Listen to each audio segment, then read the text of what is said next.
بسم اللہ الرحمن الرحیم الحمدللہ رب العالمین والصلاة والسلام علی سید الانبیاء والمرسلین۔ طریقہ جدیدہ فی تعلیم العربیہ، اس کا سبق نمبر 4 لے کر حاضر ہو چکے ہیں۔ الدرس الرابع ہے۔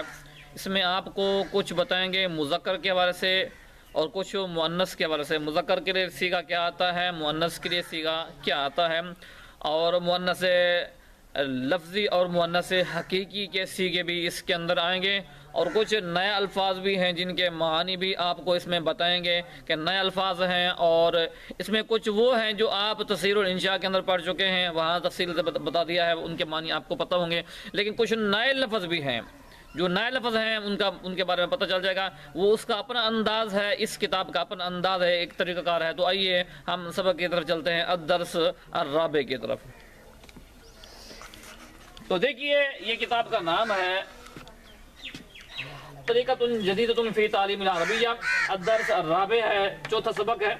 مذکر کا بیان ہے اور مؤنث حقیقی اور لفظی اس کے اندر آج کے سبق کے اندر آ رہی ہے۔ الرجل آدمی کو کہتے ہیں، بندہ ہے، مذکر ہے۔ امرأۃ عورت کو کہتے ہیں، مؤنث ہے۔ اوپر لکھ بھی دیا ہے، یہ مؤنث ہے اور یہ مذکر اور یہ مؤنث دو ٹکیں گے۔ طفل یہ چھوٹے بچے کو کہتے ہیں، جو چھوٹا بچہ ہوتا ہے اسے طفل کہتے ہیں، اور چھوٹی بچی ہو، لڑکی ہو تو اسے کہتے ہیں طفلۃ۔ والد و ولد، والد باپ کو کہتے ہیں، ولد بیٹے کو کہتے ہیں، وہ اور کے معنی میں ہے باپ اور بیٹا۔ والدۃ و بنت، والدہ ماں کو کہتے ہیں، بنت بیٹی کو کہتے ہیں۔ سید، سید کا معنی سردار بھی ہوتا ہے، سید کا معنی محترم بھی ہوتا ہے، یہاں محترم کے معنی میں ہے۔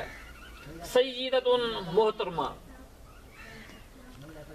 طالب، طالب علم لڑکا، طالبۃ طالب علم لڑکی، یعنی کہ علم طلب کرنے والی لڑکی۔ عالم مذکر کیا جاتا ہے، ایک عالم۔ عالمۃ یہ مؤنث کیا جاتا ہے۔ فاضل یہ مذکر کے لیے آتا ہے، فاضلۃ یہ مؤنث کیا جاتا ہے۔ عامل یہ مذکر کے لیے ہے، اور عاملۃ یہ مؤنث کے لیے آتا ہے۔ عامل کام کرنے والے کو بھی کہتے ہیں، مزدور کو بھی کہتے ہیں۔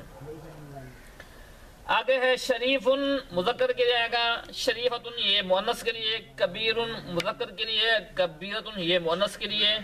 استاد یہ مذکر کے لیے ہے، استادۃ یہ مؤنث کے لیے۔ ان کے معنی آپ کو شریف معنی شریف ہوتا ہے، کبیر بڑا، استاد پروفیسر، استاد لیکچرر، ٹھیک ہے۔ استاد، استادۃ معلمہ، جو استانی ہوتے ہیں اسے کہتے ہیں استادہ۔ معلم استاد، معلمۃ استانی۔ اچھا، ھذا رجل یہ ایک آدمی ہے، ھذہ امرأۃ یہ ایک عورت ہے۔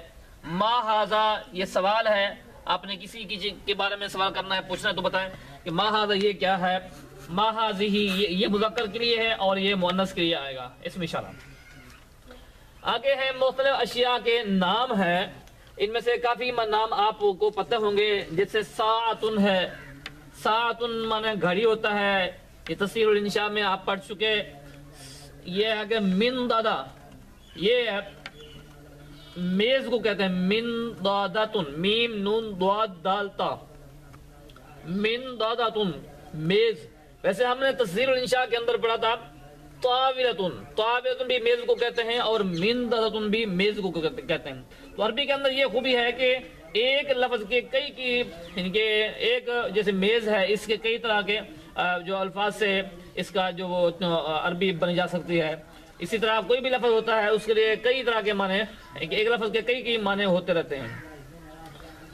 جیسے من داتن یہ میز کو کہتے ہیں، طاولۃ یہ بھی میز کو کہتے ہیں۔ سبورہ یہ لفظ آپ پڑھ چکے ہیں، سبورۃ تختہ سیاہ کو کہتے ہیں۔ آگے ہے نافذۃ، نافذہ کہتے ہیں کھڑکی، کھڑکی یہ لفظ بھی آپ نے پڑھا ہے، نافذۃ۔ کراسۃ کاپی یہ بھی پڑھا ہوا ہے، کاپی کو کہتے ہیں۔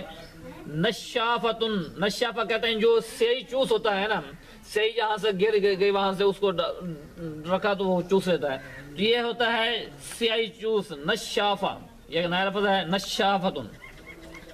سورتن تصویر، مسترتن یہ جو پیمانہ ہوتا ہے، فٹا ہوتا ہے، اس کو کہتے ہیں مسترہ۔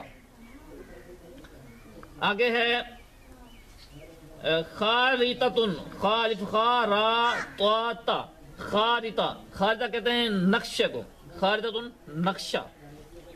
دوات، دوات جس میں صحیح ہوتی ہے تلاستن جھارن، لیکن جو کپڑا ہوتا ہے جس کے ذریعے کوئی چیز صاف کی جاتی ہے، جھاڑنے کے لیے جو کپڑا بناتے ہیں لکڑ کے اوپر باندھ کر، جھاڑن۔ محفظہ، محفظہ کہتے ہیں بستے کو، جو بستہ ہوتا ہے بچے سکول میں لے کر جاتے ہیں نا، وہ اسے کہتے ہیں بستہ، محفظہ۔ ہاذہ ساعتن یہ ایک گھڑی ہے، ہاذہ مندادتن یہ ایک میز ہے، ہاذہ سبورتن یہ ایک تختہ سیاہ ہے، ہاذہ نافذتن یہ ایک کھڑکی ہے، ہاذہ صورتن یہ ایک تصویر ہے۔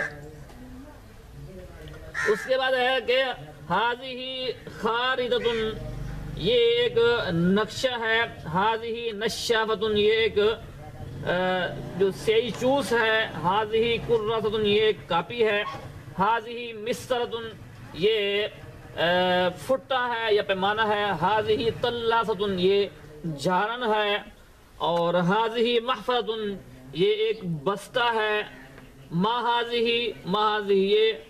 یہ کیا ہے، یہ کیا ہے۔ ٹھیک ہے، تو یہ آج کا ہمارا سبق ہے اس حوالے سے، تو امید ہے آپ کو سمجھ لگ گیا ہوگا۔ تو ہمیں دیں اجازت، اللہ۔